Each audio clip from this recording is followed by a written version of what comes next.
আসসালামু আলাইকুম। আজকের নিউজ এক্সপ্রেস ট্রেন্ডিং বাজের বিশেষ বুলেটিনে আছি আমি তামান্না শারমিন। আজ 25শে ডিসেম্বর, খ্রিস্টানদের উৎসব বড়দিন ও বিএনপির ভারপ্রাপ্ত চেয়ারম্যান তারেক জিয়ার লন্ডন থেকে বাংলাদেশে প্রত্যাবর্তন ঘিরে উৎসব মুখর রয়েছে ঢাকার পরিবেশ।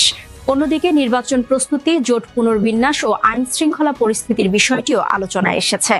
ভারতের কয়েকটি গণমাধ্যম ও রাজনৈতিক পরিসরে বাংলাদেশকে ঘিরে নেতিবাচক বয়ান।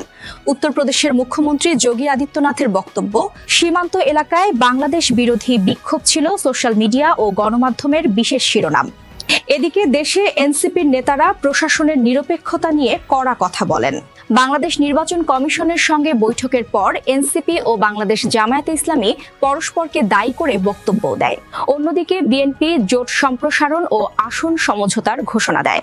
গতরাতে রাজধানীর মগবাজারে ককটেল বিস্ফোরণে হতাহতের ঘটনায় জনমনে আতঙ্ক ছড়ায়।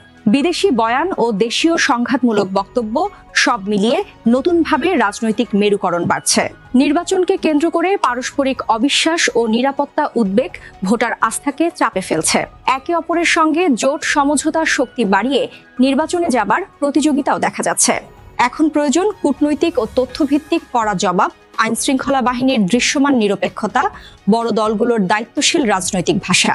সেই সাথে নির্বাচনের আগে নির্বাচন কমিশনের স্বচ্ছ বার্তা এবং রাজনৈতিক সমাবেশগুলোর নিরাপত্তা নিশ্চিত করা।